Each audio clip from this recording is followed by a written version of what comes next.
Howdy, my dudes. Wait, where's Kunal? I need him to be here.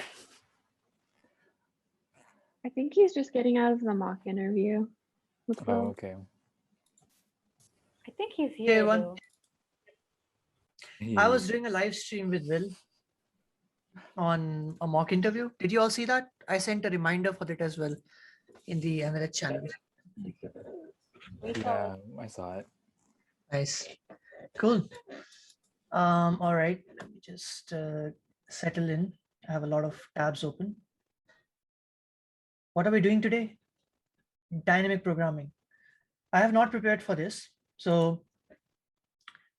but I'll try not to go over time since it's a very big topic.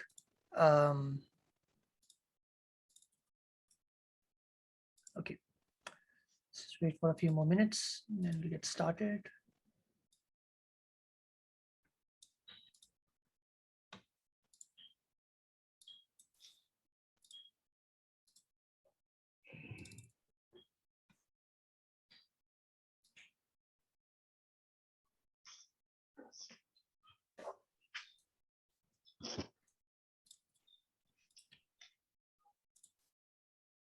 Where is my iPad?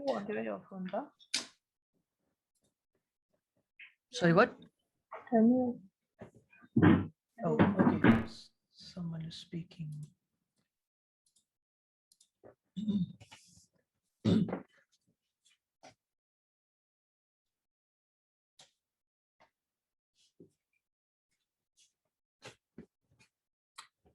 My friend just sent me a text that the PS5 and Xbox Series S is in stock, and these sell out in like seconds. So I'm pretty sure they're already sold out by the time I look into it. Let's check.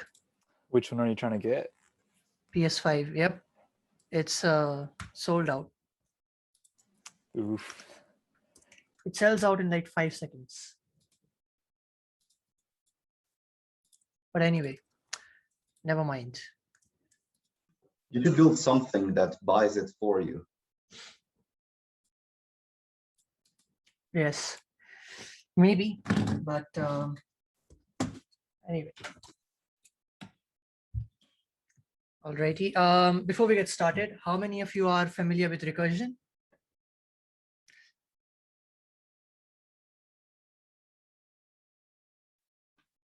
How many of you are not familiar with recursion?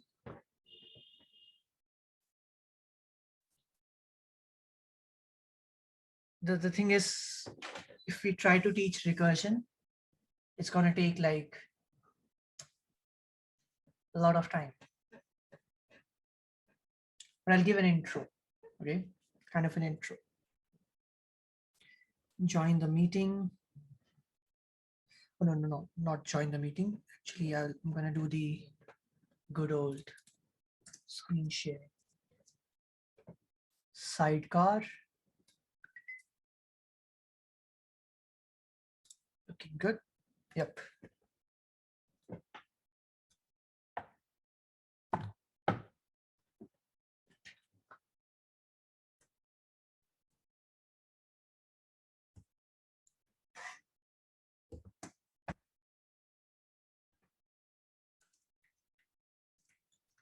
Good notes.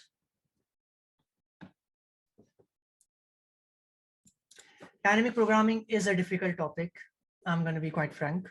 It takes months to master, and you have to do like 100 questions or something to master it, or 50, if not 100. But it is a very overwhelming topic. But practice makes perfect. So it's not like it's too difficult. It's like you just need to find the right approach and practice, basically a lot of questions. To sum up, practice is mandatory for mastering dynamic programming. And dynamic programming is the most important topic for for coding interviews, especially for full-time roles. In internship, they might not ask you, but in full-time roles, most definitely 90%, I'm sure dynamic programming is going to be asked. They will either ask it in the form of trees, they will either ask it in the form of arrays, they will either ask it in form of graphs or something, but DP will be there. Like it's very, memoization is like, yeah, they love memoization. So we won't be starting with any easy questions of DP. Actually, we can start with some easy questions of DP. You know what? Let's do this. Let me share my screen.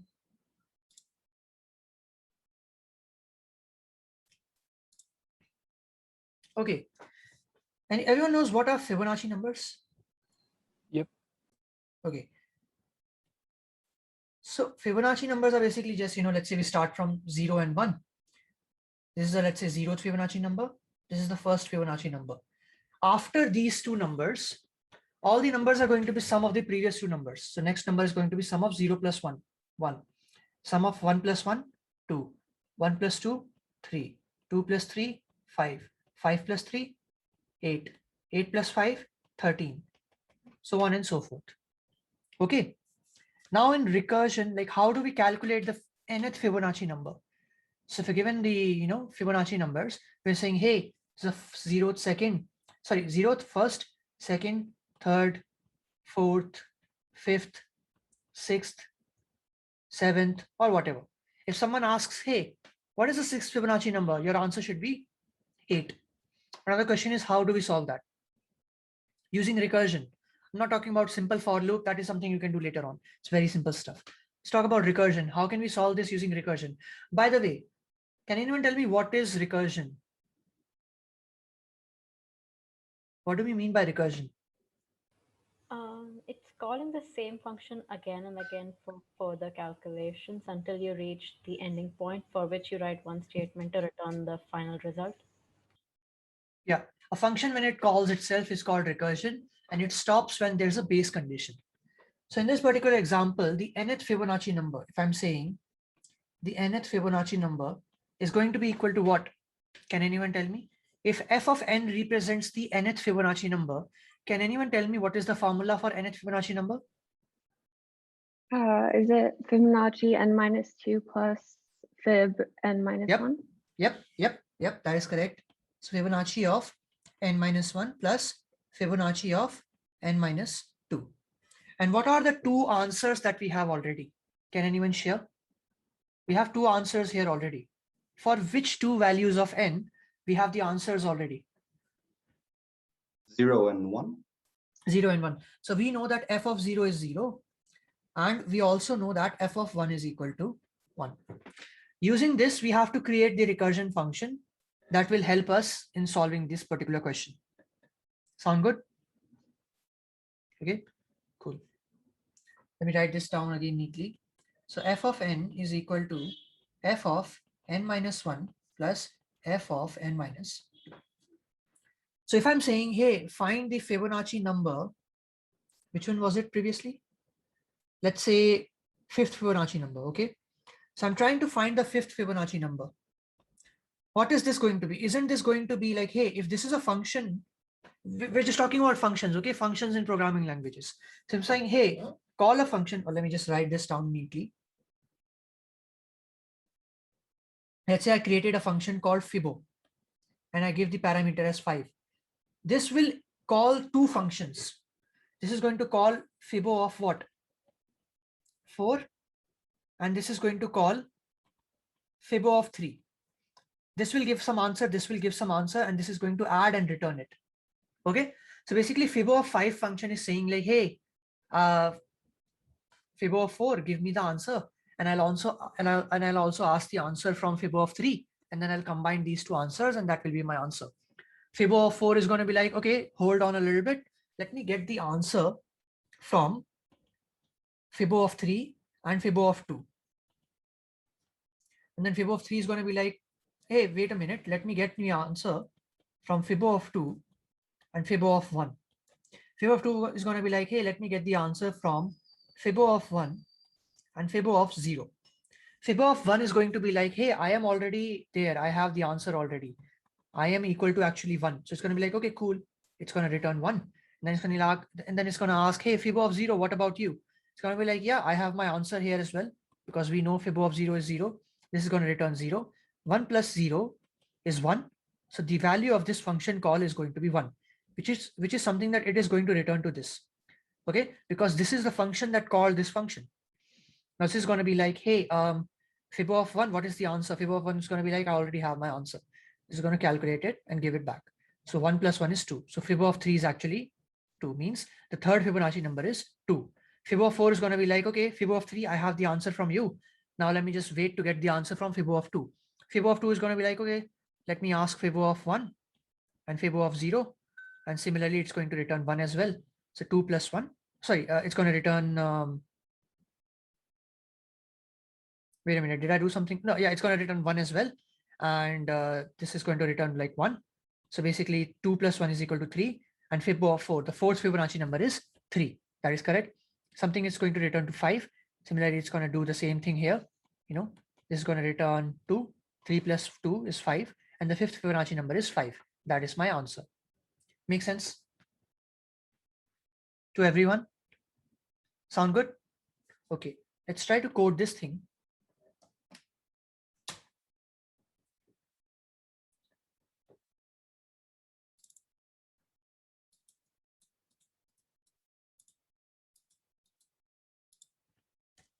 DP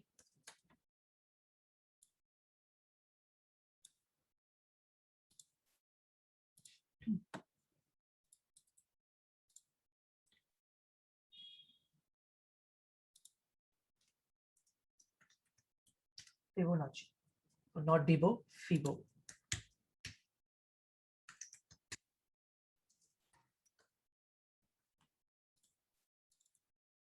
You open up the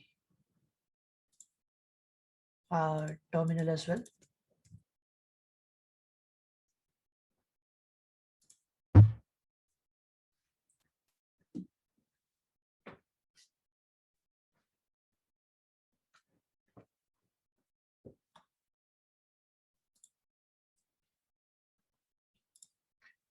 Share my screen real quick.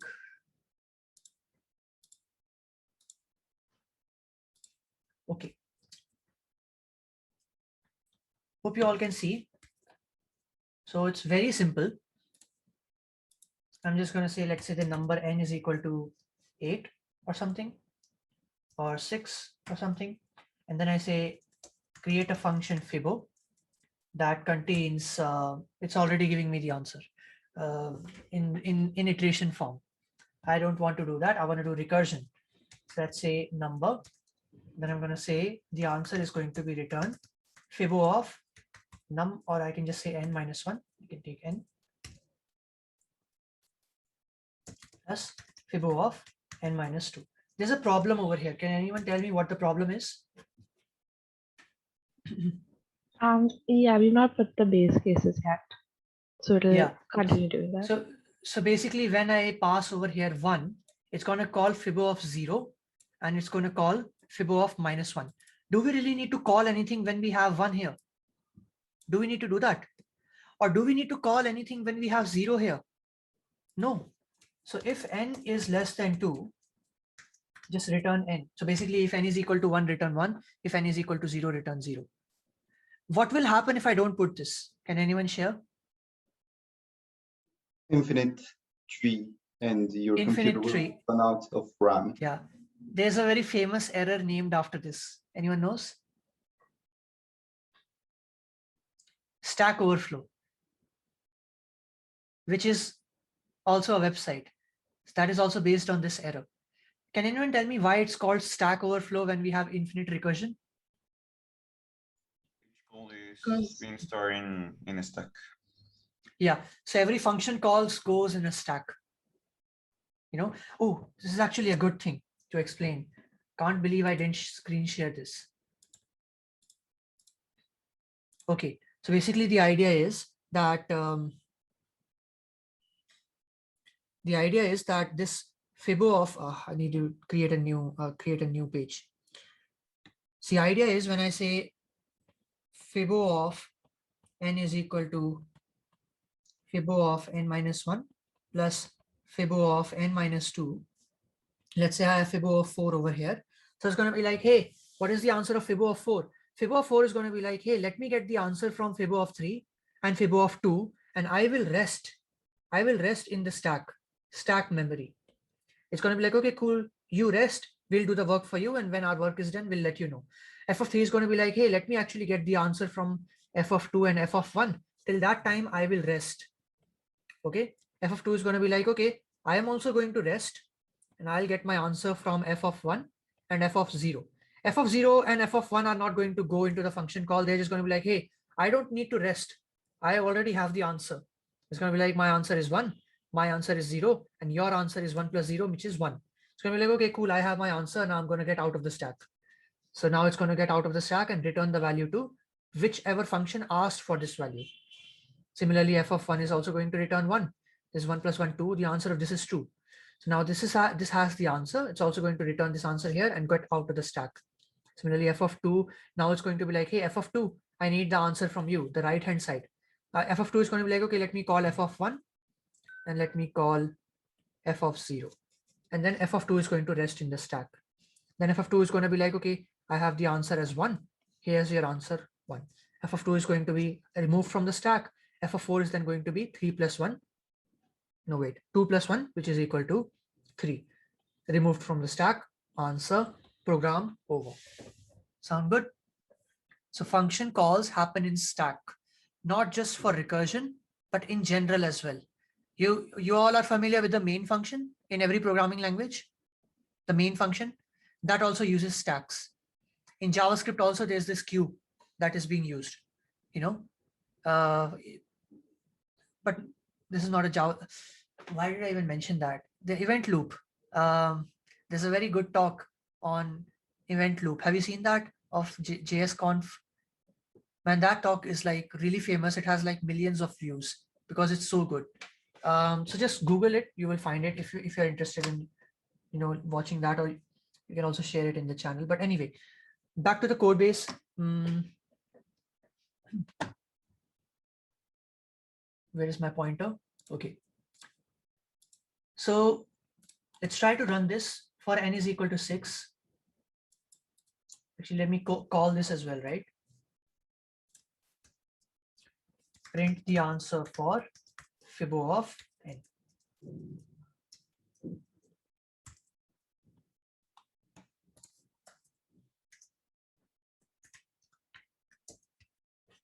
Eight. If I do 7, it should give me what? 13. Sound good? If I do 10, 55. If I do 15, 610. If I do 20, 6,767. If I do 30, 832,000. If I do 40, my computer will hang.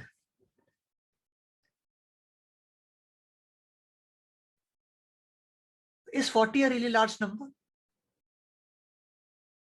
40 is a small number, right? Then why is it not giving me the answer? Can anyone share? Because it's calculating numbers that we already calculated in the first time. Yeah. Can anyone share what the time complexity is this? Exponential? For exponential. So for such a small number, you're not getting the answer. I got the answer now after a lot of time. If I do 50, it's going to take a lot of time. So make sense how bad exponential time complexity is. It's actually golden ratio raised to power n. So root 5 plus 1 divided by 2 raised to power n. If you need to find the nth Fibonacci number in just a single step, just do the integer value of root 5 plus 1 whole divided by 2 whole raised to power n. That will give you the answer without even doing recursion. Fibonacci number in just one single step. If you want to learn how to do that, we can have a separate session. It's pretty cool stuff. So you can derive a formula for any of these recurrence relations, in just one single step. Okay. So the time complexity is exponential. It's actually 1.604 raised to power n, which is very bad. Why is it very bad?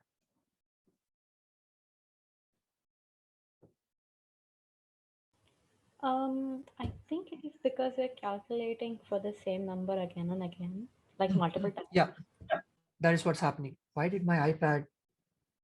Oh, it's not unlocked. Okay, now it's good. One second. Sidecar, share screen. Share screen. Okay. Can you see this thing if I go to this? Okay. Here it's calculating Fibonacci number of 3 here. Let me just actually change the color. It's calculating Fib of 3 here. It's calculating Fib of 3 here as well. Can you see that? It's doing the same work twice. It's calculating Fib of 2 here, Fib of 2 here, Fib of 2 here as well. 3 times. Imagine how much repetitive this would be getting if I did 40, Fib of 40. Very much, right? So this is like all we need is this thing. Rest all the function calls here are repetitive. We just need these function calls. Only once, 5, 4, 3, 2, 1. That's it. Is there going to be any other function call here that is not already in this chain? Is there going to be a Fib of 6 here? No, right? Everything will be smaller than 5. That is the reason. This is the only thing that we need. This is all that is being repeated. So how do we solve this? Anyone, any thoughts? Memoization. What is memoization? It's remembering previously computed function calls. Yep. So whenever we are computing the answer for any function call for the very first time, we are going to store that in an array or something. Okay, array, dictionary, whatever you like. And that way we would be able to make it much more optimized. So when we are calculating Fib of 3 for the very first time, and when we get this answer 2, we are going to store the answer number 3 as 2. And then when it's calculating this again, then we are going to check, hey, is Fib of 3 already an answer or not? It's going to be like, yes, it is. Then it's going to be like, hey, okay, don't do these function calls. Just return the answer from here. Make sense to everyone? Let's do that. So in my code sample,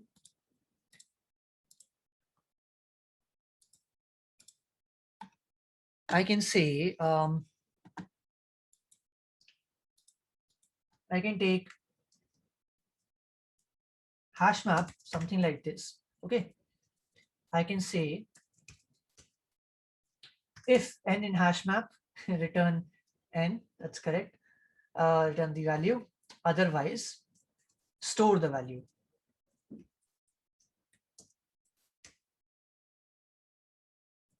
Okay. Sound good? Did not do any changes?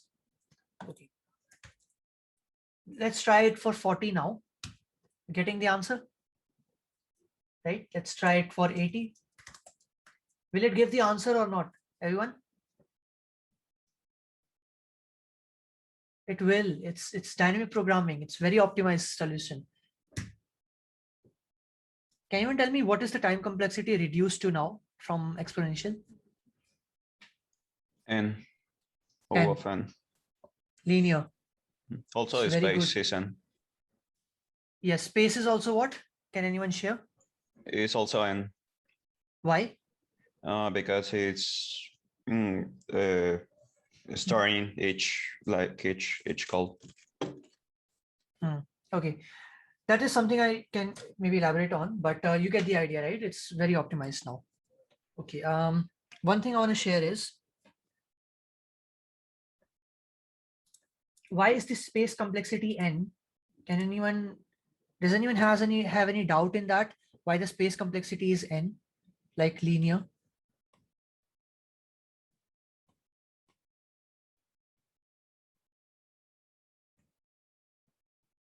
Okay, so basically the idea is that, you know, you have this particular function.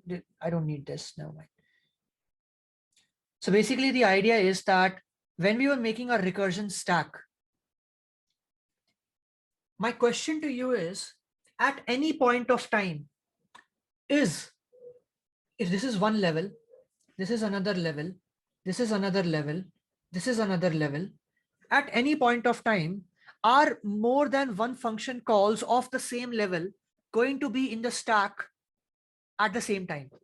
Is it going to be a possibility that in this function is in this particular level, we have f of 2, f of 1, f of 0, and f of 1 and f of 0.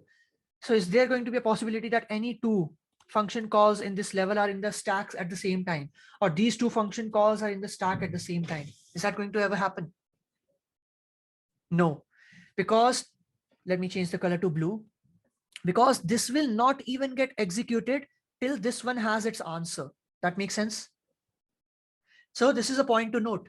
At any particular point of time, in one particular level of recursion, no two calls will be in the stack at the same time. Make sense? Then what is the space complexity going to be? It's going to be the height of the tree. Because only this is going to be in the stack. Then let's say this is going to be in the stack. Then let's say this is going to be in the stack. Then let's say this is going to be in the stack. At any point of time, can you all see that in this solution, only 4 function calls will be in the stack at the maximum? And here we can see the proof as well. 1, 2, 3, 4. Is there a 5th call here? No. Can you see that this 4 is actually equal to the height of the tree? Make sense to everyone? Yes. So actually, the space complexity of recursive algorithms is equal to the height of the tree. As simple as it gets. Okay.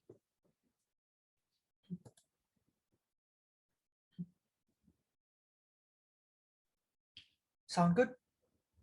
Oh, there's like 11 messages in the chat. Okay. The power of M1. maybe not.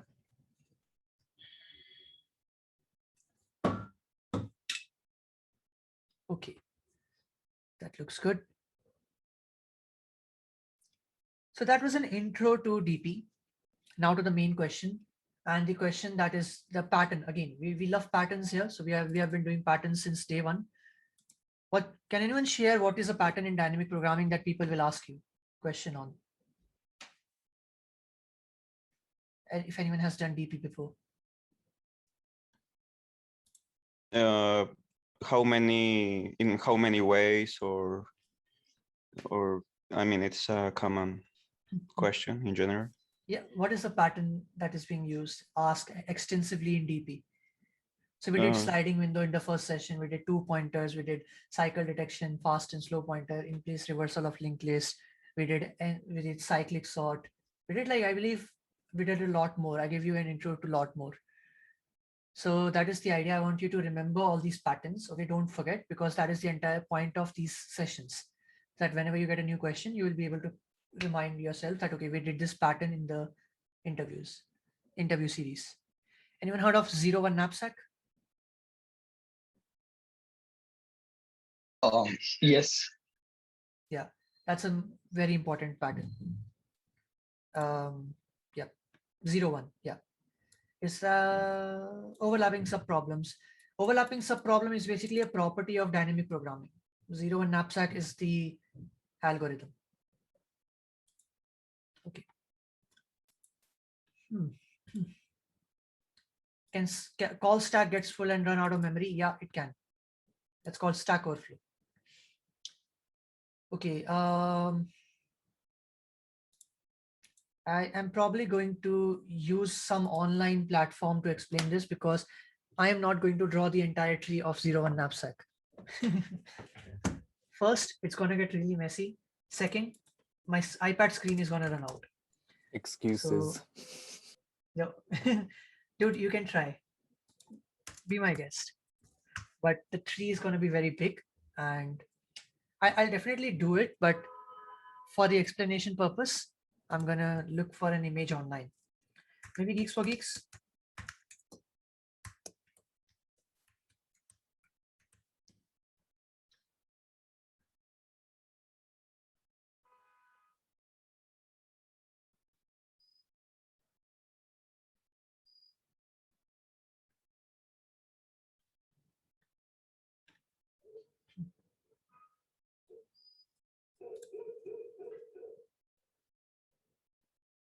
They do have something here.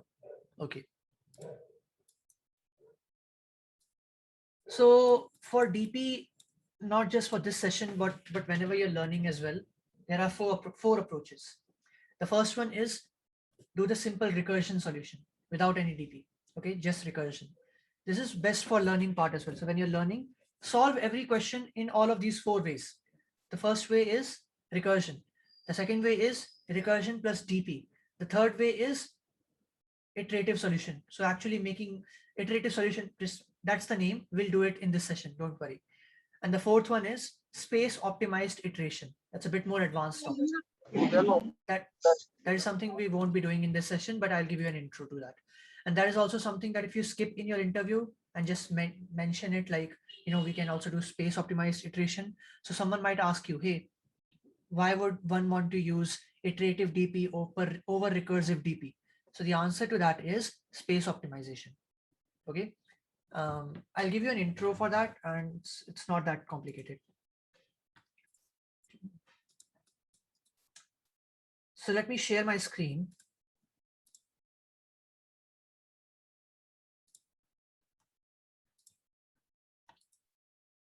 So here you can see 0-1 knapsack problem. So what is the actual problem? So problem states that, don't want to see the code. Problem states that you are given weights of n items, and you have to put these items in a knapsack of capacity W. So basically we have 3 items over here. Item number 1 has a weight of, let's say, 10 kilograms. 2 has a weight of 20 kilograms. And the the third item has a weight of 30 kgs. Now, what we are doing over here is ad blocker gives me a lot of problems at times. This is so sad. Whenever I see this ad, I got my Mac Mini and the iPad on a university discount 1 week before this offer. I could have gotten 2 AirPods for free, and now I have none. I think they still But- offer it if you get it like a week later. If you call them, they actually give it to you. I did try to reach out to them, but I got like really no replies. I'll do it Feels again, bad. but it does feel bad. It's like the buyer's guilt. So, and the worst thing is I can't even turn it off. Where's the X? Anyway, cool. Moving on.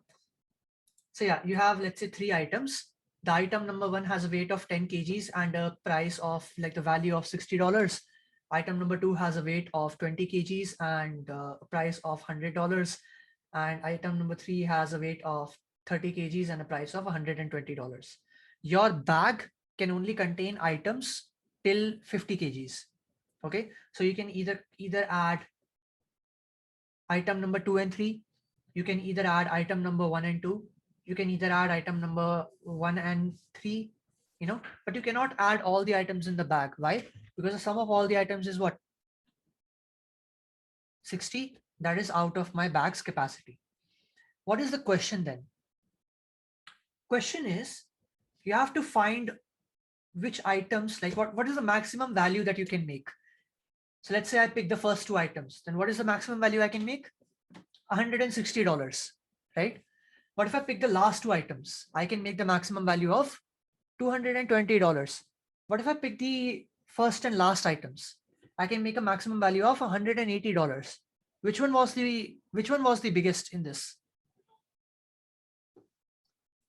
Item number 2 and 3, $220. Make sense? Cool. Yep. So that is the problem and that is the solution. We use DP for this, but as always, before approaching with the DP solution, we will be doing plain brute force recursion. Okay.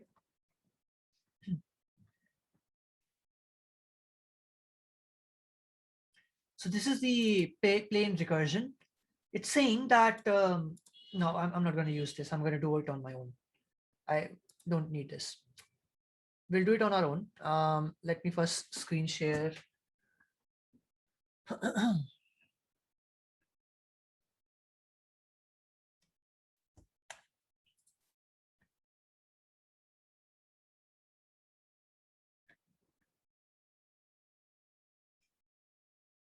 How do I, okay, my iPad is here. Never mind. Screen share this thing.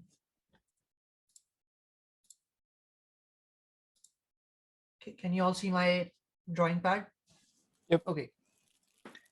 So what was the question again? This tree here. No, not this one, this one. So the question was that the values kind of like the blue color. The value is equal to 60, 100, 120, weights 10, 20, 30, total capacity 50. How are we going to solve this? So basically for each item I, I'm going to have two approaches. Either take that item or ignore that item. Okay. So basically if I have like over here, they have, you know, if I take something like initially, let's say I have nothing.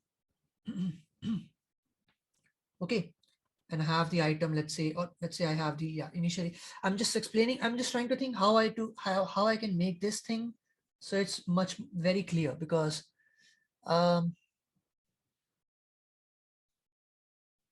maybe I can have something like this. Already have the values that I'm taking here. So I can have the the index that I am at, and then I can have the profit. So let's say profit initially is 0. Okay, so profit initially is 0. So 0, and then we have the index I, which index we are considering. And then we have the total capacity that is left, which is currently, we are starting from 0, and capacity left is 50. So we'll look at this particular one. Okay, for this particular one is, hey, the weight is actually 10. So I can definitely take it. So I'll either take it or I will ignore it. Okay, so basically if I take it, then my profit is going to be equal to 60. Index will be 1 because now I'll be coming over here, and the capacity will be reduced to 40. If I choose to ignore this, in that case, the profit will be 0 because I ignored this. Index will be 1. Like, okay, I am ignoring this. Let's move on to the next one. Capacity will also not remain, like remain the same. Now, when I am when I am at index number 1, then I'm going to check, hey, the space is 20. Are you able to take 20? It's going to be like, yeah, I can take it. I have 40 already. So it's going to be like, okay, take it. So if you take 20, this thing, what is this? You get the profit of 100. So 160 profit. You come at the index number 2, and 40 minus 20 is 20. You are remaining with the capacity 20. Other than that, what you can do is like, hey, I'm not taking it. If you're not taking it, then this is the case. Now in this solution, you are at first index. You're going to be like, hey, do you have the space for 20? It's going to be like, yeah, dude, I have like space of 50. So keep it coming. So it's going to be like, okay, you can take 100 profit because you chose this particular one. And now index number 2, and you're remaining with 50 minus 20, which is 30. You can be like, okay, I'm ignoring this, then 0 profit, index number 2, remaining capacity 50. With this, you're going to be at index number 2.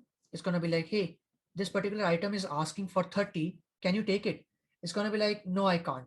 Then that's it for you. Okay, you can't take it. You can only ignore it or whatever. So I'm ignoring it. So this is going to be 160. No, that's it. Yeah, because this is in the last index, right? So I can't do anything. Yeah, it's actually, yeah, it's actually then going to be like just ignoring it. And because I'm at now out of the index, this is the last item. So I can just say, just ignore, something like this. And then we have this same thing. It's going to be like, hey, you are at this index. You have the capacity 30. You have the capacity 40 and this is 30. Can you take it? It's going to be like, yeah, I can. So 180, index number 3. And this is now remaining with 10. This will also be over then because index number 3 does not exist. So base condition. Okay, this is our base condition. This is also like something like 160 if you want to be much more clearer, and complete 3 and 20. Condition over, return. Condition over. For this, is it's going to be like you have the capacity of 30 and it's asking for 30. So I can take it 100 plus 120, 220, index number 3, remaining 0. Index number 3 out of bounds. So I answer over here. And then you have for this, you can say capacity is 30. You can also ignore this and you can take it and ignore this, but you get the idea. If you take it, if you ignore this, then 0, something like this, enter. And if you take it, then 120, 3 and 50 over. This is going to be 100, 3, 30. Now you get my point, why I was saying that it will get messy. Imagine if this size was just one more, that tree would look crazy. I would not be able to build that. If this was 4, it would not be possible for me to build it right now. I could not be doing that, right? So that is the reason I mentioned that I'm probably going to be using some online example. So how much is it actually going to, it's going to contain a lot of boxes. If it was like, just if I increase it by 1, it's going to contain a lot of boxes. But anyway, so basically whenever we have our answer like this, whenever the index is like reached at the end, right? Then we will compare our answers. So we'll compare this one, this one, this one, this one, and this one, which is the maximum of all these. 100 to 220. That is my answer. This is known as 0-1 knapsack. Why is it known as 0-1 knapsack? Knapsack, because of this knapsack problem, like you have the knapsack of capacity something. 0-1 means 0 means I'm taking an item. 0 means I'm not taking an item. 1 means I'm taking that item. Similarly, the same thing we were doing here. That is why it's known as 0-1 knapsack. Question. Oh, time complexity. What is that going to be? Can anyone share? If n is the total number of items, what is the time complexity going to be? Exponential. Yeah, but how much? 2 to the nth plus 2 to the 2 raised to, yeah, that's correct. 2 raised to power n plus 2 raised to power n minus 1. So 2 raised to power n. In simple, without even calculating, we can see this is 2 raised to power n because it's getting divided by 2. Space complexity, anyone?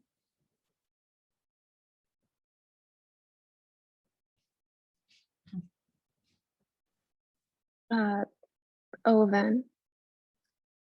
O of n. Yeah, that is correct. Because the height of the tree.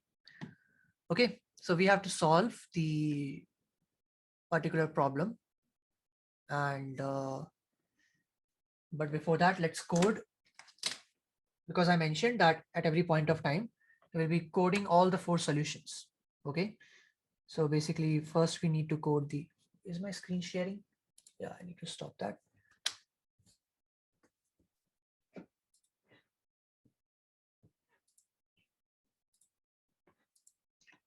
So create another file here.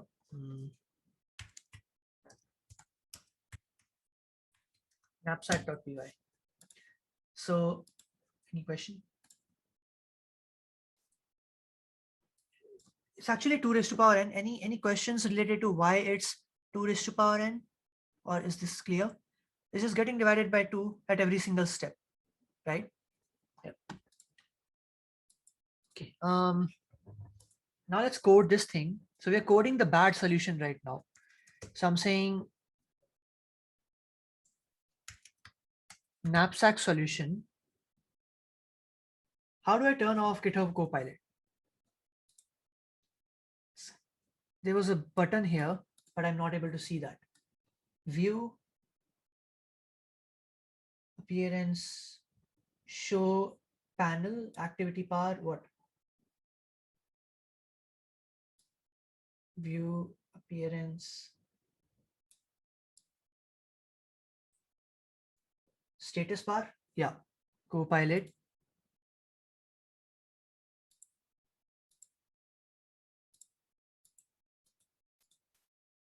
I don't want to do this global anyway. Now, mind. We'll just ignore. Ignoring it. Okay. So 0-1 knapsack using recursion. First thing we're gonna have is like our okay. first thing we're going to have is our, let's say, values, then weights, and then the capacity. And I'm just going to say return knapsack of knapsack recursion helper. So basically I'm creating this per one because I want to pass the index over here. So I don't want the user to pass the index, right? Or I can just do it like this as well. It's totally fine by me. Index. Okay. Yeah. Not going to make it too complicated. So what is the base case going to be? Anyone?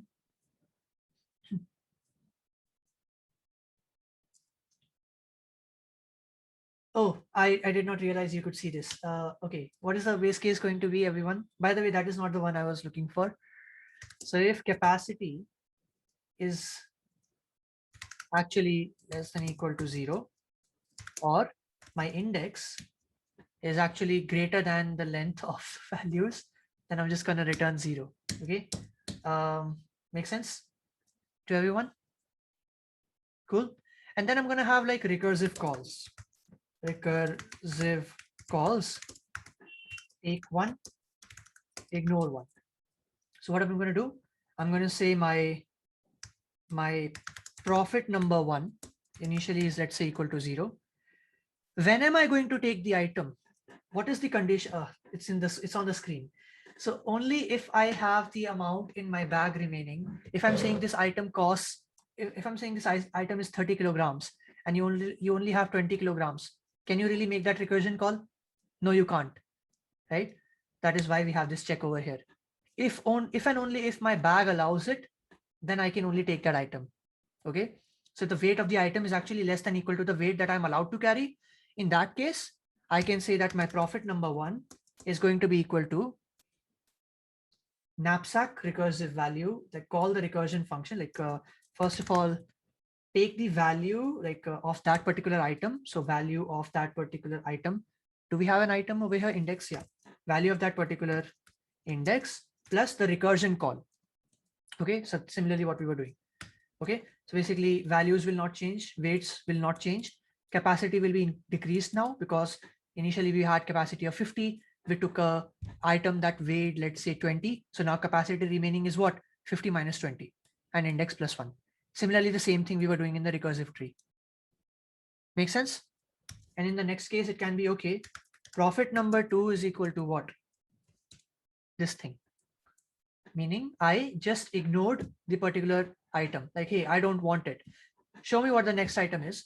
So show me what the next item is, and I'm not going to change anything else. Make sense? In the end, what am I going to return?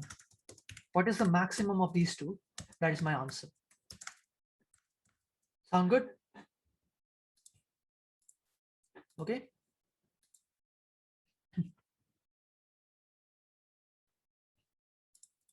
Cool. Any questions? No questions? Very simple stuff.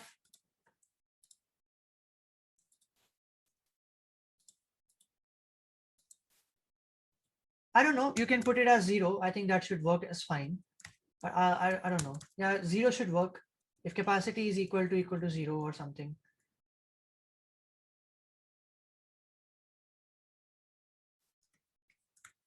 It's actually capacity. Oh, do you want me to try it? Okay.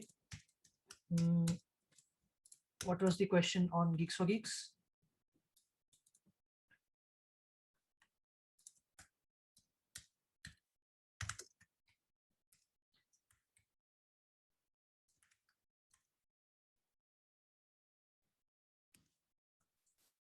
It took it from Geek for Geeks. Is it like listening to us or something? I don't know. Guess we'll never know. Capacity 50. Yeah, capacity 50. And this is also same. Wow. Okay. Answer should be 220. Let's try it out. Okay, that worked. That's working, right? That's fine. What is the next step?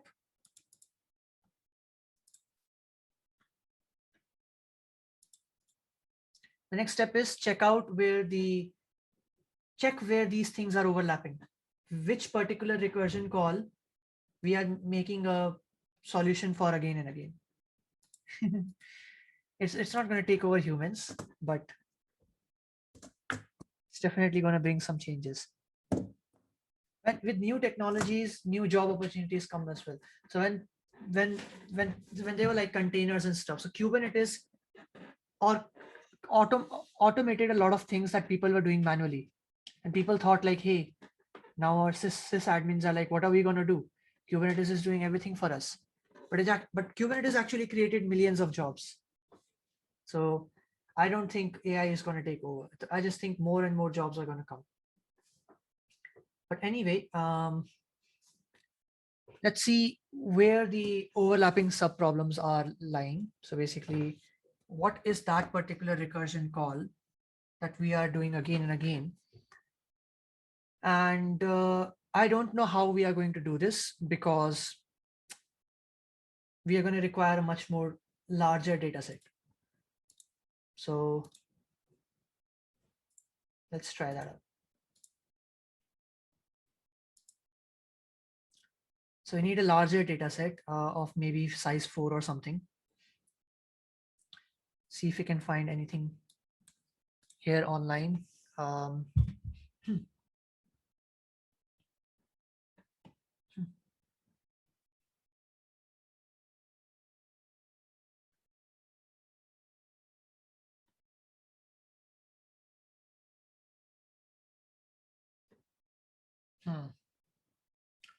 Okay,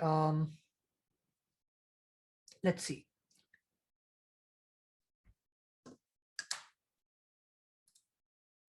Let me try to Google and find something.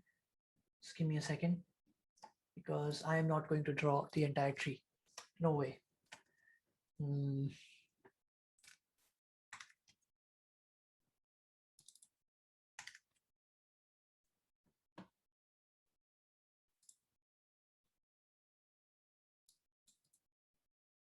Ensure the future of your work. Consider inviting other GitHub user to be your successor. Inviting a successor helps ensure the continuing of your work in case you are unable to access your account. Indirectly, they are saying if I, man, today I'm seeing so many very weird ads. No, thank you. I'm fine. Okay, where was that thing? If you open GitHub, you will see this notification, basically.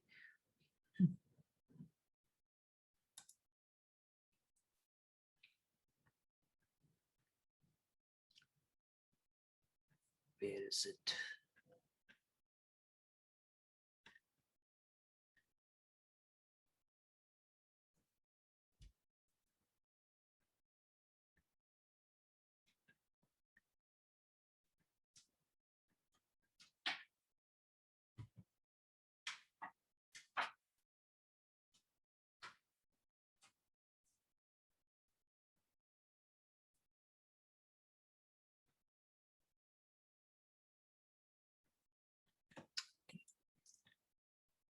Never mind. I'm just going to draw it. It's going to take like 10 minutes or something, or 5 minutes. But yeah, let's just do it. Is it being recorded? Yeah, it's being recorded. Okay.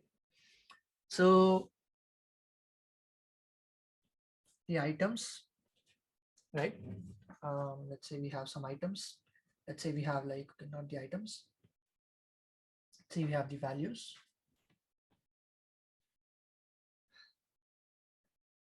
Something like 1, 6, 10, 16. Then we have the weights, something like 1, 2, 3, and 5. Also found this solution on like this example online, but I'm not able to see a tree for it.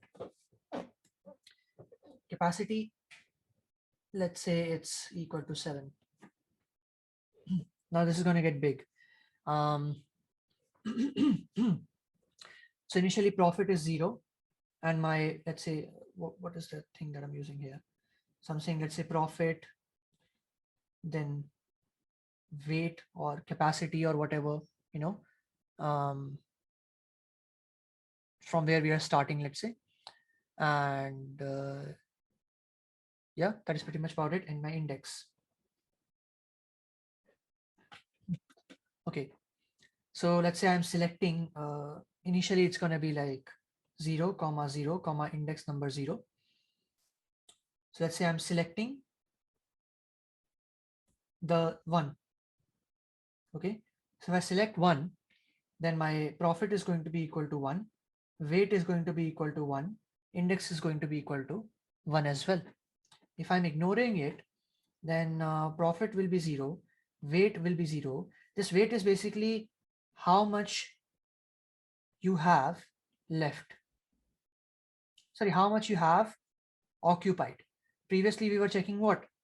How much is left, and this is basically checking how much you have occupied.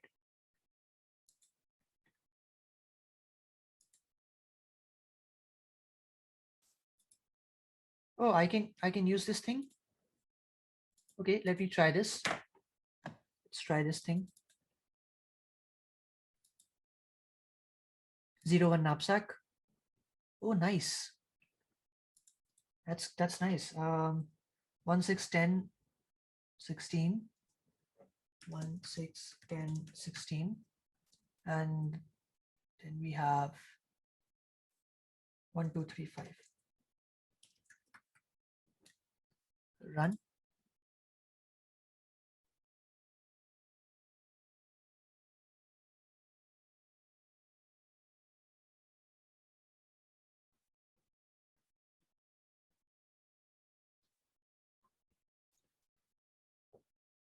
What is null?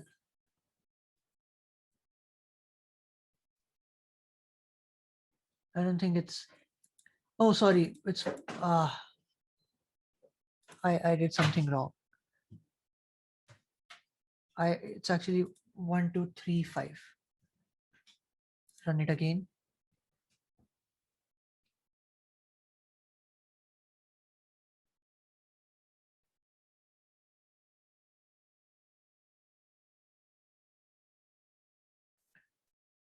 It's what is null? So I don't think it's working.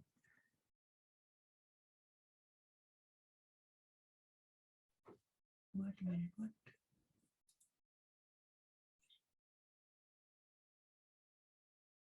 This is weight. That is correct.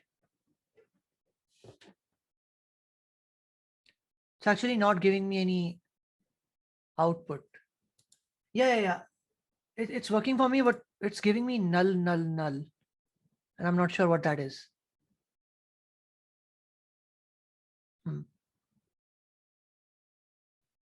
Did you put the values in a list? Maybe you didn't put the values in a brackets.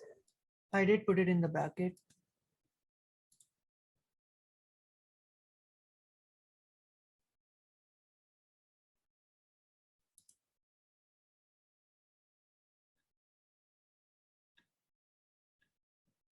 Nope, that is not it. Okay, never mind. We are doing good. Never mind. It's not going to take much time. It's fine. Okay, so yeah, I see something that says null. But anyway, never mind. So basically what we were doing over here is narrate index number 1. Okay, and similarly when you do something like with this and this, we get like you get index number 2. Basically I'm just not going to write index, okay, to make things simpler. No, I do have to write index because of dynamic programming. Index number 1, index number 2. So this is basically going to be like, hey, do you want to take this 2? So it's going to be like, okay, if I do, then it will be 7 and 3. And if I don't, then it will be 1, 1, 2. In this case, if you want to take it, it will be 6, 2, 2. And if you choose to ignore it, then 0, 0, 2. Here, if you want to do it, then it will be actually profit will be, you will be taking 10 from it to 17, and the value of the weight will be 6 and 3. If you choose to ignore it, 7, 3, 3. If you take this one, value will be 1 plus 10, 1, sorry, not 10, sorry, 10, 1, and this weight is going to be equal to 4 because 1 plus 3 is equal to 4, 4, 3. This is basically going to be equal to plus 10 again, so 16, and weight is equal to 2 plus 3, 5, 3, 6, 2, 3, whatever. Okay, let's take this one only, 6, 2, 3. Let's take this one. So this one is basically going to be equal to, let's say, in the next particular part, if I choose to take 16, this is going to be equal to something like, profit of, let's say, 22, weight 7, and so forth, so on and so forth, like this. In order to solve it using dynamic programming, maybe we can talk about something like what the cost is and what index you are at. Okay, so maybe we can talk about this because this is not making any sense. So basically what we can do is we can talk about what is the cost, right? So what is basically the capacity, basically, not the cost. So basically the capacity and what index you are at right now. Okay, cool. No, we are almost done, so appreciate the help, but we are almost done now. It makes sense. So this is what I wanted to share with you. The first step we did was actually solve the recurrence. One second, my Apple Watch died. Let me just put it on charge.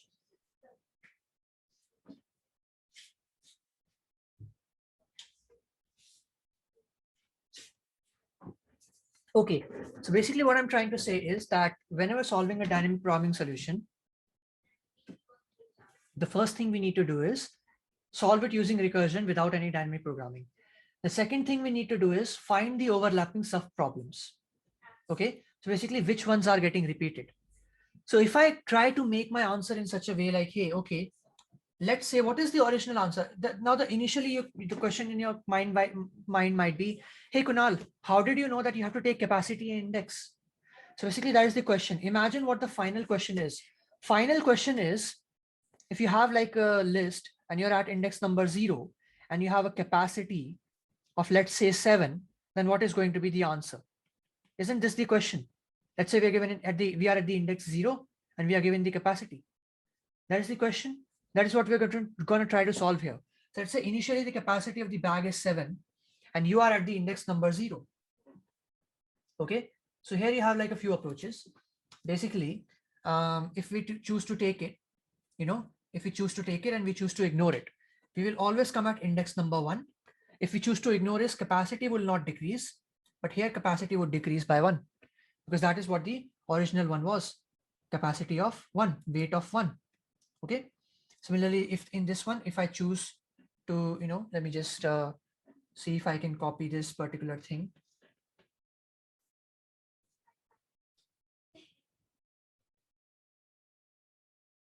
Oops.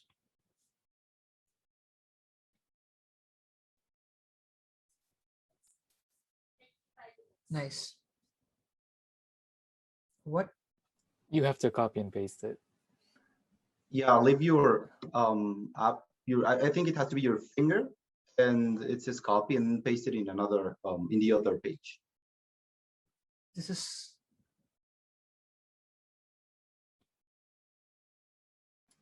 Once it's selected, just hold your finger on top of it for a couple seconds, and then it'll pop up. I did. I am doing that. I am. No, your finger, not your pencil, because if not, it will. I'm doing with the finger as well. Anyway, never mind. So you see the idea. After this, we have, let's say, capacity of 4. Okay, sorry. This is just not working for me. 1 second. How hard is it just to write it down? Okay. What was the question? Okay. So values. What are the values? 1, 6, 10, 16. Weights equal to 1, 2, 3, and 7. Capacity is equal to, initially, let's say 1, 2, 3, and 5. Capacity is equal to 7. Let's form the tree now. A tree very fast because too much time has been spent. So capacity is equal to 7 and index that we are starting at is 0. Choose to take it, choose to ignore it. If we take it, 6, 1. If we ignore it, 7, 1. Choose to take it, choose to ignore it. If we take it, then we have capacity as 4, index as 2, capacity of 6, index of 2. If we choose to take it, capacity of 5, index of 2. If we choose to ignore it, capacity of 7, index of 2. If we are at the second index and we have, this thing, if we are the second index and we have a capacity of 4 left, and we are at the second index 3, we can take that. So capacity remaining 1, index 3, capacity remaining 4, index number 3. For this, it's going to be capacity remaining 3, index number 3. For this, it is going to be capacity 6, index number 3. For this, it is going to be capacity 2, index number 3. For this, it is going to be 5, 3. For this is going to be 4, 3. And for this, it is going to be 7, 3. Okay, 4, 3, 4, 3. Oh, finally, overlapping subproblem. Can you see that? Okay, that is the overlapping subproblem. And nice, makes sense. Cool. Overlapping subproblem, we are able to see it.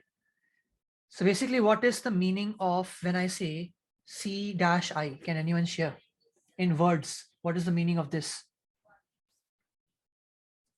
Always in dynamic programming, try to put your thoughts into words. What is the meaning of this in a sentence? If you are not able to form it in a sentence, you will not understand the dynamic programming solution. Anyone?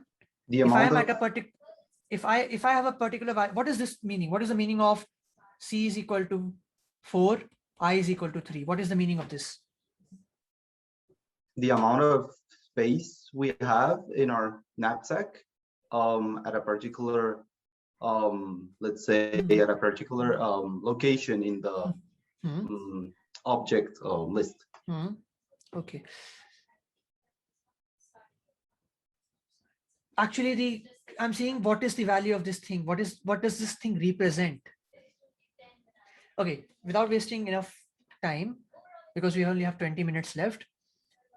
This means that, hey, if you were at the index number 3 and you were required and you had a capacity in your bag of 4, what is the answer?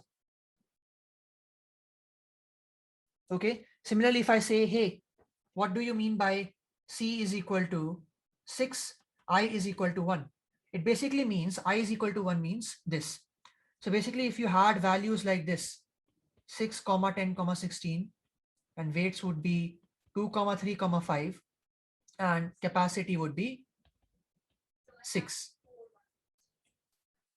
This is equal to, if you want to represent this in the function call, this is equal to C is equal to 6, I is equal to 1. Are you all able to understand what this thing means?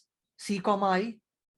It means that for whichever index you are at right now, and whatever capacity that has freed, like that you have in your bag, what is the answer for that?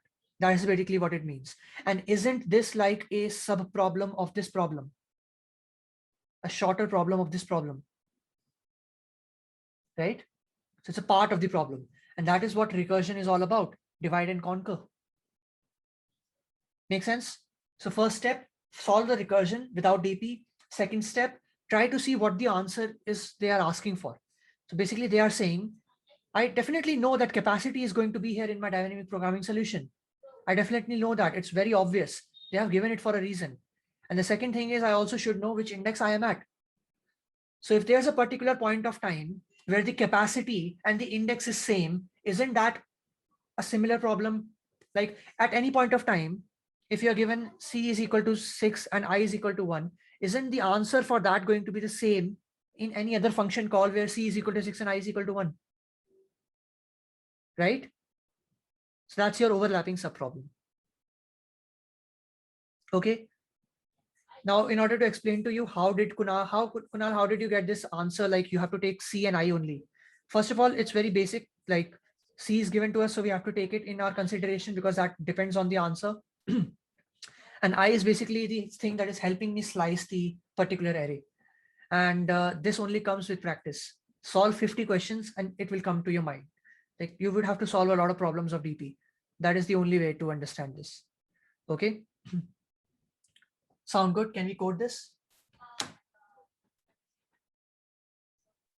I forgot to stop the screen sharing.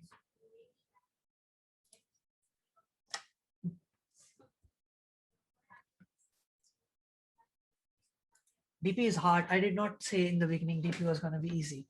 It's very hard. And this is the very first question of DP. We haven't even started doing any questions. I'm just explaining what the pattern is. 0, 1 knapsack, right? So questions on this can be, you are given an array and you have to divide it into a subset of equal sum. So I'm not saying continuous arrays. I'm saying that you can pick arrays from anywhere. And people love subset problems. Interview people love subset problems. You know, that is what we are trying to achieve over here. Okay, something like that. That can be done with 0, 1 knapsack. Okay. Let me see if there are any questions.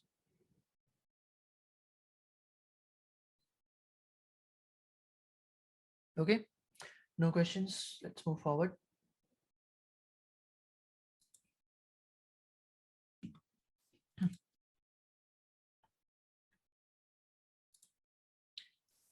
Let me share my screen real quick and my code sample, which is somewhere over here. And basically now we want to do, oh, by the way, this is known as top-down approach. Okay, this is known as top-down approach. Solve the final questions first and then jump up to the minimum questions. Okay, so top-down, we're doing top to down, right? We are not calculating the, hey, what is the answer for capacity 0, index 0?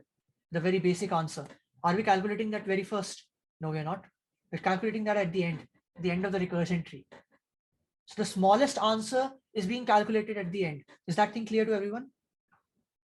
That thing clear to everyone? It's known as top-down approach. Cool. All right.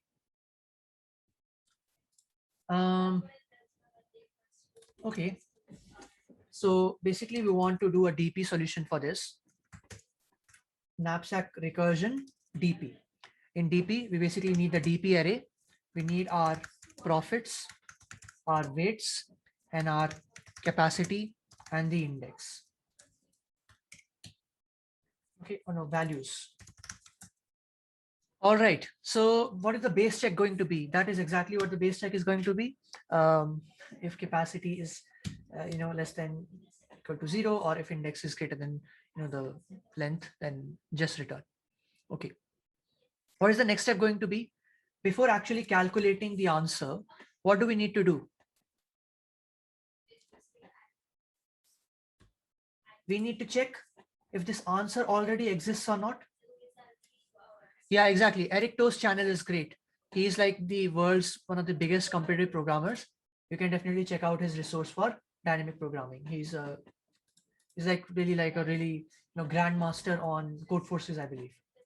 So yeah, again, you're gonna have to watch a lot of nice videos and do a lot of questions in order to get the understanding of it. Anyone, what do we do next? What did we do before in the Fibonacci numbers? We are going to do the same thing here as well. What did we do in the Fibonacci number before making the recursion call? Check if we've taken in account certain yeah.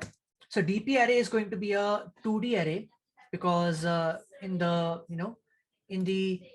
function call, the overlapping sub problem, that the tree that I made, we had two variables, right? Capacity and index. So we are going to use a DP array of 2D DP array, like a 2D array, and that is going to contain index and capacity. Sound good? Okay. So if index and capacity is not equal to -1, then I can just say return the answer, means there's already an answer available over here. Okay. Otherwise, create it. By the way, you know what? Let me just delete this and show you how easy it is. I'm just going to copy this and paste it over here. Okay. And now you can see how similar this thing is. Make it DP here, DP here, DP here, DP here. So far, I have not changed anything. I'm just changing the definitions, right? I'm not changing anything. Okay, I just did a simple copy paste. Now what I want to do is I can say that thing, if DP of index is not equal to capacity, then return it. Otherwise, what am I going to do? before returning the answer, store it. So dp of index and capacity is equal to this. Return dp of index or capacity. Did I change anything here? Can you all see how easy it was to convert the recursion into the dynamic programming solution? Did I really change anything? I just changed the function definition because I wanted a dp array, added to it, and I just stored the answer before returning it. That's it. And I made this check. Did I really do anything else without copy pasting? Bully, go ahead. What is the meaning of -1, or why is it -1 there? It basically means that this does not contain a result. You can also have none or something. Cool, Okay. thanks. So when we are calling this, for example, so I'm just going to say dp is equal to, I'm going to say, let's say I'm going to say -1 for this. -1 basically means that if it is equal to -1, it means that a result for this particular function call does not exist. Hence calculate it. Okay. Because in any case, is the answer going to be -1 of 0 1 knapsack? No, right? That is why we're taking. In any way, is the maximum profit going to be -1? Everyone? No, right? How? Don't take anything. Is in any case, is the profit going to be -1? No, right? What is better than -1? Just don't take any item. So that is why I'm taking -1 over here. So I'm saying that we have this thing. Okay. That's correct, actually. So what they are doing is for column, -1 for every column in this, and this is for every row. Okay. So basically each column is going to contain the capacity, number of capacities that we have, and the rows are going to be the length of the values that we have. And after that, I'm just going to say return knapsack recursive dp. I'm going to put dp over here. Going to put profit or values over here. I'm going to put weights over here. What is the next thing it was taking? Capacity and index number 0.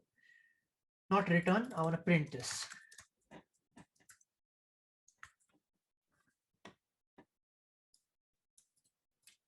Even though it was a bit more complex, but did I really change anything in the code sample? Okay, what?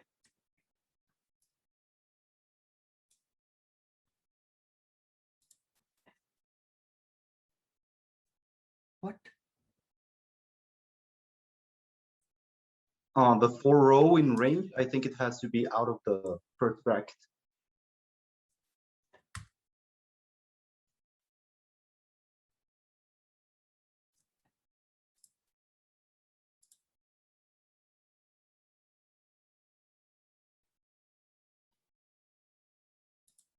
I don't think I.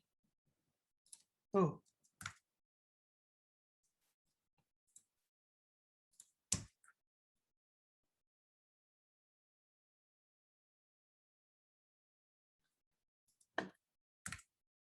Okay, working. Sound good? So basically, look at this thing. In the end, what is this going to call? It's going to say, hey, give what is my answer going to be in reality? Answer is going to be equal to what in reality? Can anyone share? What is the answer going to be in reality? Answer is going to be dp of 0 and the capacity given to me. Isn't that true? So in this case, what is the answer going to be?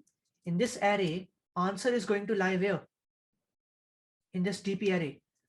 Answer is basically going to lie at dp of 0, 50. Make sense?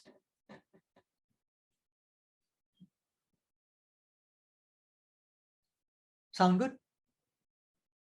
And now the question is why? Well, before asking why, just try to read this in words. What does this represent in words? We just looked into it. It means if you are at the 0th index and your back contains the size for 50, what is the answer? Right? Isn't that this the representation for that single line? Right? This is where your answer will be.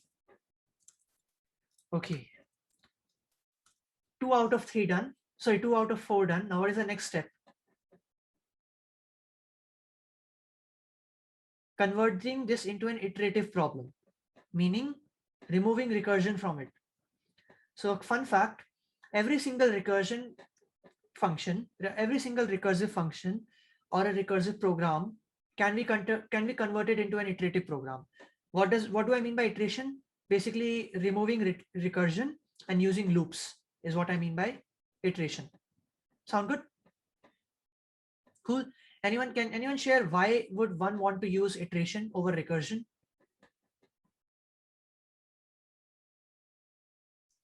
In iteration, you can never get Stack Overflow, right? Can anyone share why would one want to use recursion over iteration?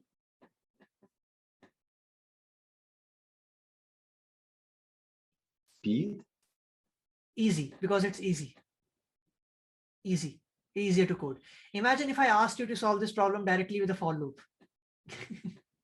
Imagine we did not do this thing and I directly jumped onto the for loop. Would that even make sense? It would be very difficult, right? So if someone asks why we use recursion, well, we use recursion because it's easier to code. You know that problem called Tower of Hanoi? It's so simple with recursion, but with iteration, you have to put in a lot of brain. So yeah, if someone asks you why recursion, so easier to code. If someone asks you why iteration, memory efficient. And you can also do space optimized memory efficiency. Okay. That is the 4th step, which is a bit advanced stuff. So this is known as top-down approach. I'm just going to write it over here.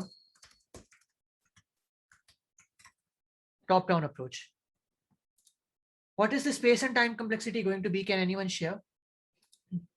We are trying to fill this array of size in capacity, index comma capacity or whatever.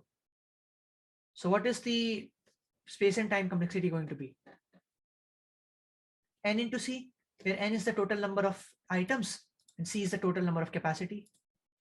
N into C, exactly, because we're trying to fill that particular box which contains N into C numbers or cells. Sound good? Okay. Now we are basically going to solve the same thing using bottom-up dynamic programming solution. So bottom-up basically means solve the simplest problem first and build the bigger problems from it.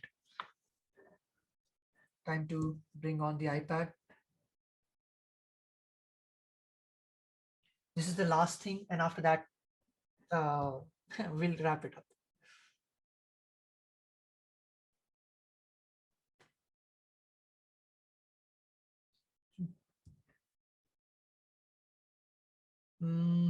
This is important because bottom up is nice. Sidecar, share screen, my desktop. Again, I will not be coding it again. I will show you how easy it is to just copy paste. It's actually literally copy pasting. New page. Okay. So basically, what is the next step that we want to do? If we have our profits or values,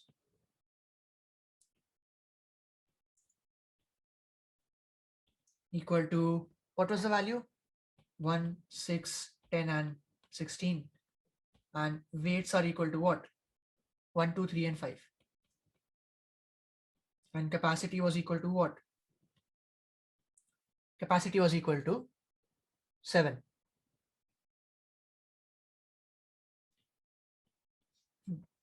So basically what we want to do, we don't want to do recursion right now.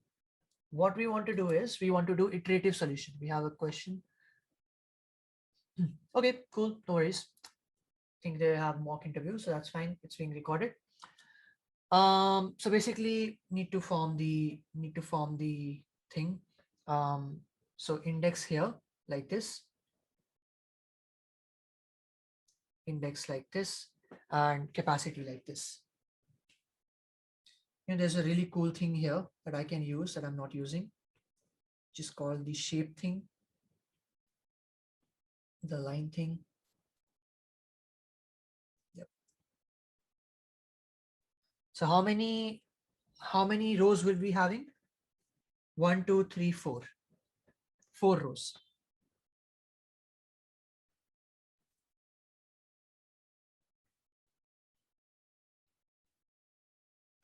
Four rows. And how many columns would we having? Can anyone share how many columns we would be having? Columns represent the capacity. Anyone? This was a functional call, right? C comma I. So 7, right? I mean, starting from 0, so 8. Oops. Where's undo? How do I undo? Help me. This is not good.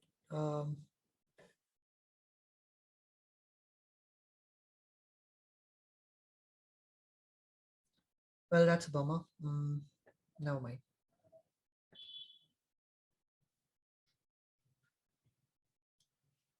Today is not my day. So basically 7, 8, 1, 2, 2, 3, 4. 1, 2, 3, 4, 5.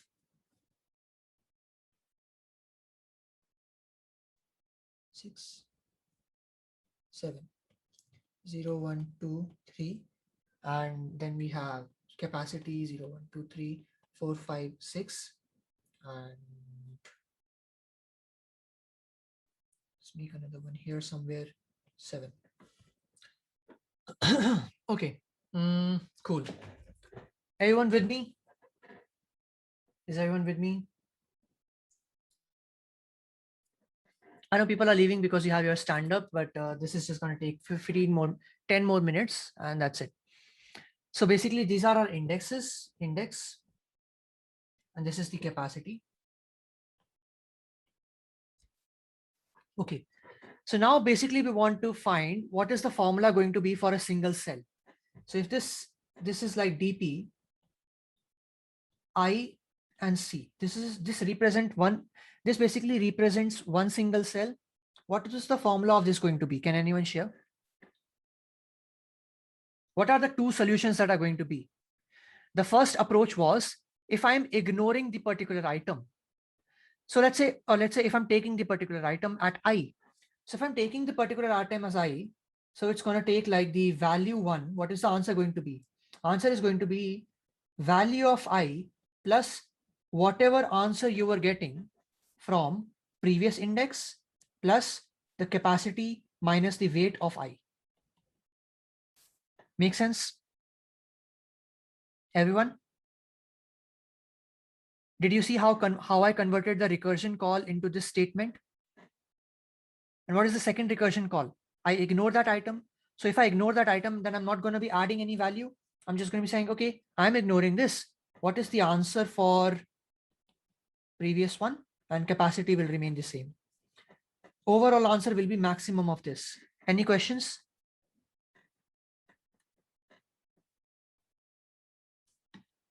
Everyone? Does it make sense? Let me know in the chat. Okay. Sound good? That's basically how I'm converting my recursive algorithm. Now, one thing you can see is now another question is, what does this, what does this I comma C represent? So for example, this is a very important point. Please listen very carefully. In the previous example, what was I comma C representing? In the recursive plus DP approach, what was I comma C representing? Can anyone share? In words, I've done it. We did it like twice and thrice. Can someone repeat that? What it was representing?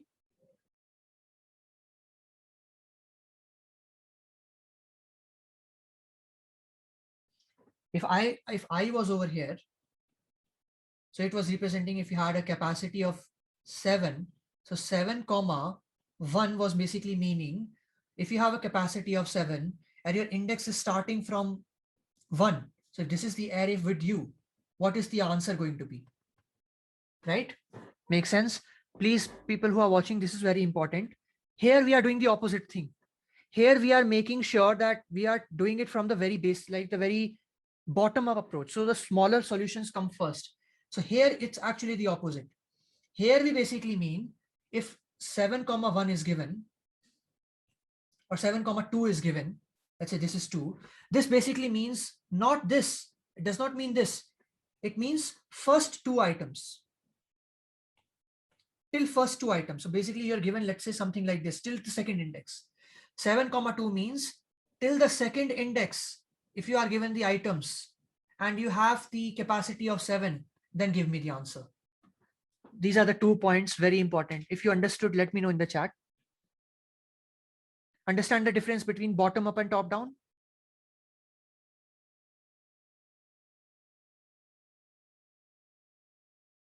Everyone?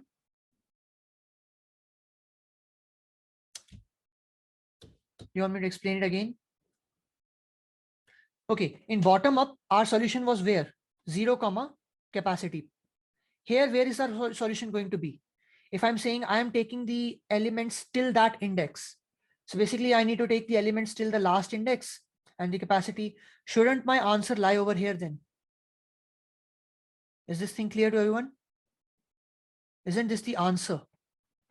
Everyone else? I think only Lalo is replying.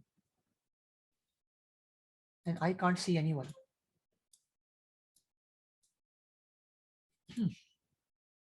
Does it make sense? I know it's a bit tricky, but this is a very important point. Bottom up in words and top down in words. I, C in bottom up means that, in top down, I, C means that if you're starting from I till the end and you have a capacity of C, what is the answer? In bottom up, I, C means that if you are having a capacity till I, starting from 0, and a capacity, the index till I, the array till I, starting from 0, and a capacity of C, what is the answer? That is the difference.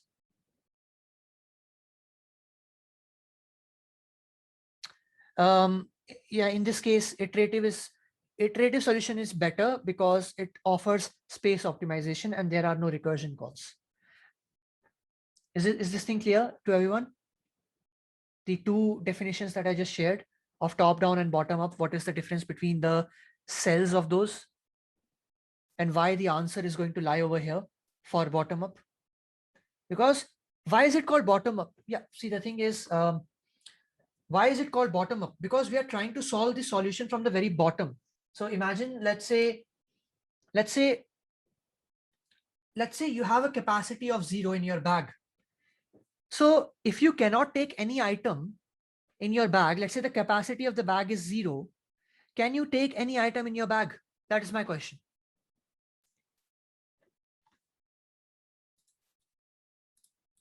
Can you take any item in your bag if the capacity is 0? No. Then isn't the answer for all of this is going to be 0? For the capacity 0, does not matter which item you have, you cannot take anything. So the maximum profit you can make is 0. Is this line clear to everyone? How I filled this particular thing?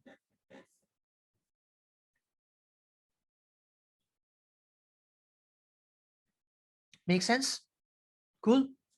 And if the item in the bag is only one item, let's say we only have this item in the bag, then what is the maximum profit we can make over here? Isn't that just going to be the value of this item? If this weight is actually less than, the capacity. So isn't this just going to be 1, 1, 1, 1, 1? Is this thing clear?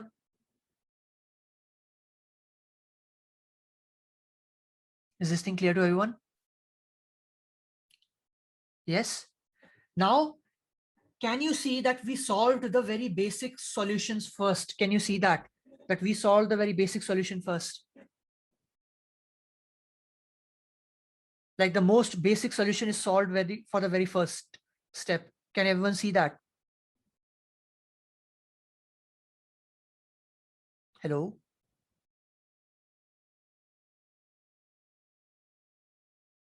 Everyone? Like this is a very basic solution, right? Is there any other basic solution than this? 0 capacity and 1 number? No, right? Now using this basic solution, I'm going to form the entire solution. Can you see that? That is the reason it's known as bottom-up approach. So what is this going to be? 1, 1. 1, 1 is basically going to be the maximum of value of 1. Basically, if I try to take this, but I can't take this because I don't have the capacity. Capacity is given as 1. Here the capacity is 2. So it will not take this. It will just do this thing. I minus 1 and C. So I minus 1 and C. Basically this. So this is going to be 1. This is going to be interesting one. So if the capacity is 2 and I am at index number 1, so the capacity is 2 and I have items till index number 1, means I have values till 1,6, which have weight of 1,2. So if I'm at index number 1, capacity is 2 and this is also 2, I can really take this one. So I can say this will be 6 plus I minus 1 count 1, this will be 0, or sorry, not or, maximum of this, and let's say I choose to ignore this. So if I choose to ignore this, it will be I minus 1, meaning what is I minus 1? 0 and this thing, so 1. What is the maximum of 6 and 1? 6, so 6 will come here. Okay, are you all able to understand how we are building this now?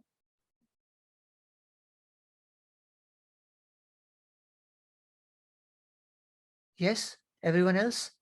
It's going to take some time to and practice, but once we start building this, we will get our answer 22 over here. That will be our answer using this approach. 0, 1 knapsack. It's not even a problem. It's like the most basic dynamic programming problem. It does take some time, but try to watch the recording again and try to note down all the points that I, literally said it like this is important, this is important. Try to note down those points. Try to understand, see everything like I'm saying again and again. Do it in this way.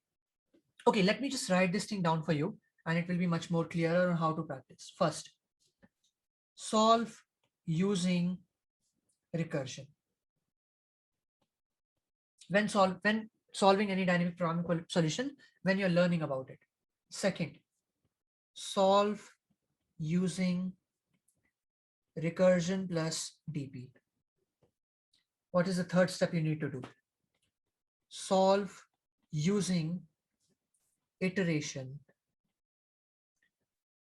This is basically top-down approach.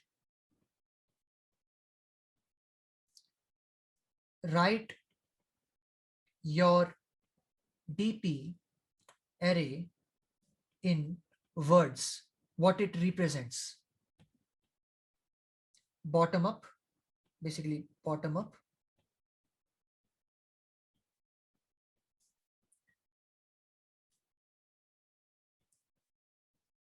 Write what your DP cell represents in words. Okay, so this was like C comma I basically means if you have so many like numbers A, B, C and I is here, this basically means this thing.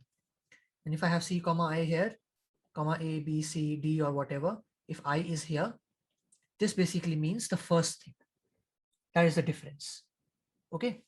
Fourth one is, and also in this one more point was left. The next thing you want to do here is make the formula dp of I comma j, make formula using the calls in step number 2. Whatever recursion calls you made here, use that for the formula. Fourth one is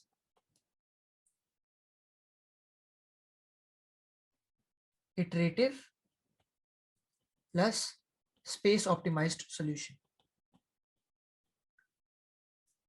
Bit advanced stuff. That is it. Solve 20 questions of knapsack, or solve 15 questions of 0-1 knapsack. For each problem that you solve, do it in all of these 4 ways and you will get a confidence in dynamic programming. Sound good?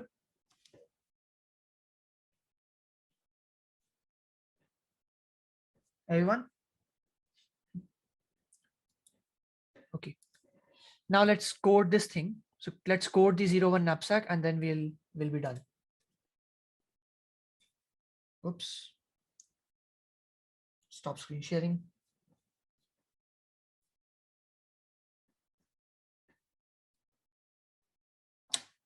Let me put this on charge. It's like running out of battery.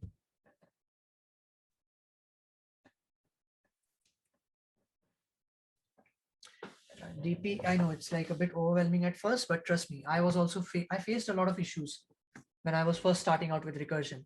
So it took me like a few weeks to get comfortable with it. That's fine. Take your time.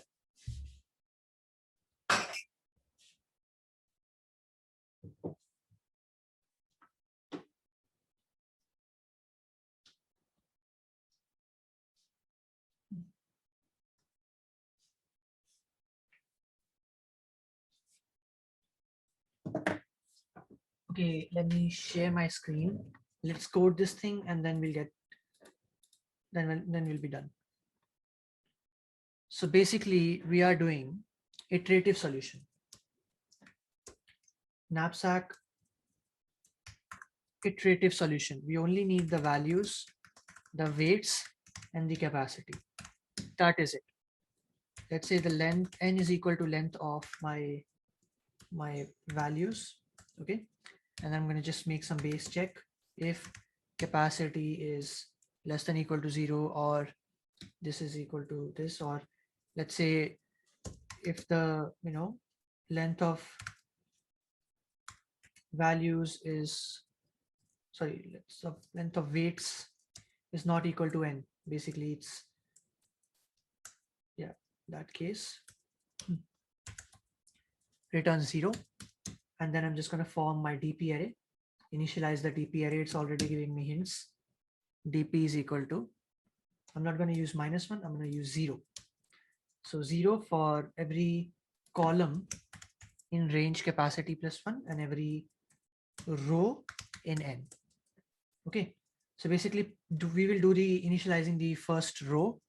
That's fine. Let's do that. So for I in range capacity, for every column I can say, no, I don't want to do this. I can say, see, when capacity is 0, then every column is 0, right? In that. Okay. So basically for I in range n, DP of I 0. And every cell is 0 in the DP array of that in the column, The same thing we did, top to down, it was 0. But if only one item is present, so if only one item is present,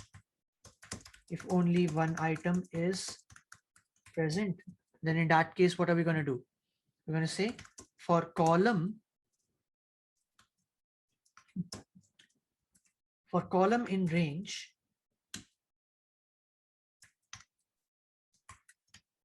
capacity plus 1, we're going to say, yeah, this is true actually. If the weight of that is less than C column, then I can just add it. Okay. Something we did already. Now I'm just going to build the table. So basically build the table now. So basically for I in range 1 to n, that's correct. For C in range 1 to capacity, column in range 1 to capacity, that is correct. And then I'm going to say the profit that I was taking. So profit 1 is equal to, let's say, initially 0. Profit 2 is, let's say, initially equal to 0. And then I can say include the item, let's say, if weight allows. Similarly, the same thing we were doing previously. Basically, if weight of I is less than equal to column, I can take it. So profit of 1 is equal to this. Similarly, the same thing we did before. Otherwise, we can just say exclude the item. In that case, profit 2 is equal to this. That is correct. Now we're just going to take maximum of the 2. In that case, dp of I comma call is equal to maximum of these two. This is going to build my entire table, and in the end my answer is going to be equal to the bottom right. So answer will lie in the bottom right corner.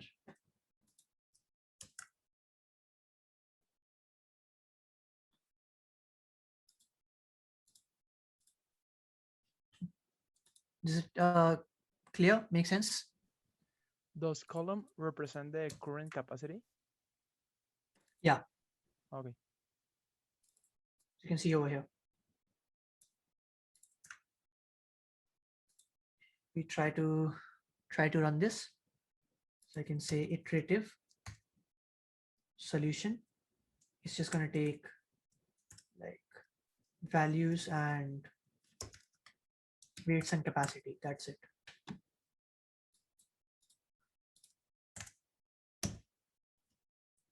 Okay, what?